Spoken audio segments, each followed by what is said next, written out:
কি কইছিও কি গাচ্ছিও আমার বাড়ির নিচে কাকিমা থাকে আমাদের কি মাতৃ ভাষা আলাদা মাতৃ হ্যাঁ তিনি বাংলাটা খুব সুন্দর বলেন ফাইনালি 24 বছর ধরে আছি 24 বছর 24 বছর হয়ে গেল তাহলে না জন্ম হয়নি অনেক জানি দেশে বাড়ি যাও হ্যাঁ ঘরে ট্রাই করলে পারবো না অনেকবার বলেছি না যে ট্রাই করে দেখি তো এটা দাদা সিক্রেট মশলা দিয়ে মানে কোনো শুধু সিক্রেট ভেজে মশলা না শুধু তো ভাজা নয় আমার না ভাজা তো না সিক্রেট মশলা না রান্নাঘরে যে মশলা থাকে আমি সেগুলো দিই। হাতের কিছু আমি বললাম তো রান্নাঘরে যে মশলাগুলো থাকে সেগুলো দিই আমরা যেই রকম আমরা তো রান্না করতে করতে করি না যে ফোড়নটা না দিয়ে যদি অন্যভাবে ফোড়ন দেওয়া যায় আমরা মনে তো আসি তাহলে আমারও ঠিক সেটাই তেমনি রান্নাঘরে যে মশলাগুলো থাকে সেই মশলাগুলো এতে দেওয়া হয় এবং আপনারা যদি কেউ ফলো করেন তাহলে হ্যাংলাই সেলটা দেখবেন আমার হ্যাংলাই সেলে আমার রেসিপিগুলো বলা আছে খিচুড়ি রেসিপি বাটার পনির খিচুড়ি রেসিপি প্লাস বেগুন সুন্দরী রেসিপি আমার হ্যাংলাই সেলে বলা আছে এবং হ্যাংলাই সেল যদি আপনারা ফলো করেন আমার অলরেডি টিভিতে প্রোগ্রাম হয়ে গেছে হ্যাংলাই সেলে তারপরে তো ইউটিউবেতে আছি আমি হ্যাংলাই সেলে গিয়েও প্রোগ্রাম করে এসেছি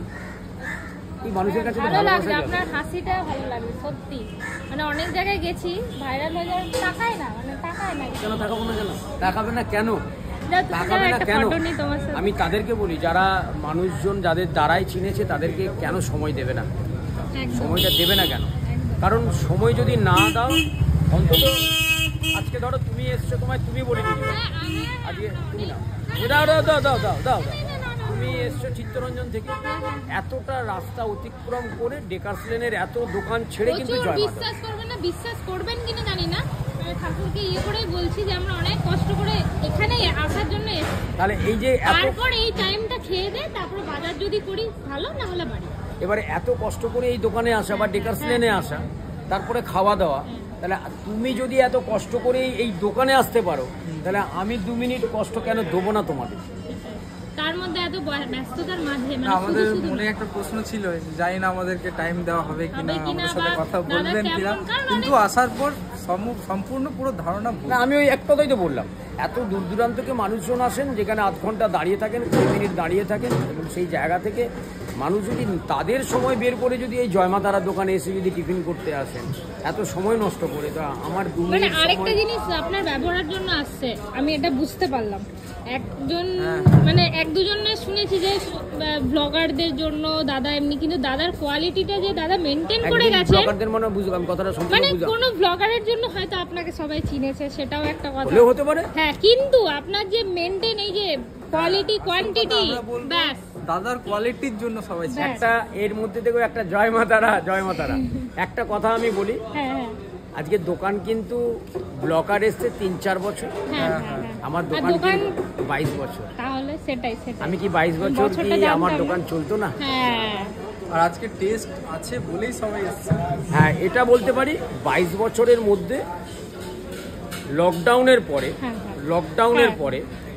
যত সোশ্যাল মিডিয়া এবং সেটা 99% 100% যত সোশ্যাল মিডিয়া আমি বেশিরভাগই দেখেছি সেটা লকডাউনের পরে হ্যাঁ লকডাউনের আগে ছিল কিন্তু এইভাবে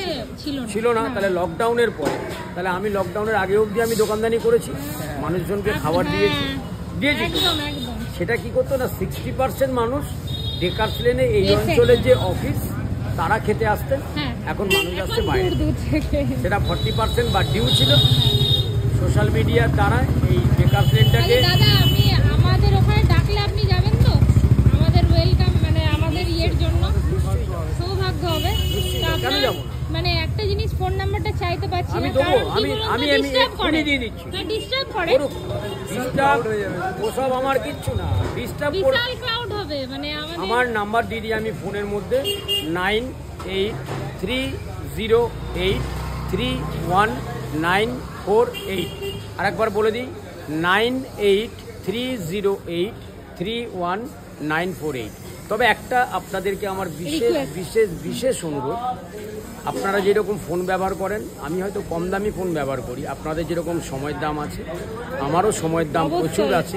আমার যেরকম দোকানদানি করতে হয় আমার পরিবারকে দেখাশোনা করতে হয় আপনারা যে অবসর টাইমটা ফোন করবেন তার একটাই কারণ যে দাদা আমি যেতে পারছি না কিভাবে যাব শুধু এইটুখানি জিজ্ঞেস করুন যে আমি কিভাবে যাব বা দোকান খোলা আছে কি নেই যদি আপনার অসুবিধা হয়। কিন্তু রাত্রি তাছাড়া না। কিন্তু রাত্রি 1:30, 2, 2:30, 3টে অনেকেই আমাকে ডিস্টার্ব করেন, কিন্তু আমি আপনাদেরকে কিন্তু দাদা ডিস্টার্ব মানসিক করি না। রোগী আমার মানসিক মতে। রোগী না, ওটা মানসিক রোগী না, ওটা মানসিক, ওটা ওনাদের অভ্যেস। অভ্যেস। ওটা মানসিক রোগী না, ওটা ওনাদের অভ্যেস। তবে রাত্রি ওই 2, 2:30, 3টের সময় জলদি যাই, রাত্রি 1:30, 2, 2:30 সময় ফোন মানে করতে কি মানে হয় আপনি তো? ফোন করুন না আমাকে সারাদিন, আপনি সন্ধ্যে 7:30, 8টার পরে ফোন করুন, দেখো আপনার ফোনে আমি কথা অ্যাটেন্ড বলি। করি কি করি। হ্যাঁ। দেখুন আমি মানে করি কি আমরা করি। ওই জন্যই ফোন নাম্বারটা চাইতে পারছি না যে আপনি ডিস্টার্ব হবে, আপনি তো মানুষ রে বাবা। হ্যাঁ মানে আমাকে সবার করেছেন, আগে। অনেকেই উল্টোপাল্টা ফোন করেছেন, আমি শুধু একটাই কথা বলেছি, তুমি আমাকে যা ইচ্ছে বলে যাও, আমি একটাই কথা বলে, মা তোমার ভালো রাখো। ব্যাস।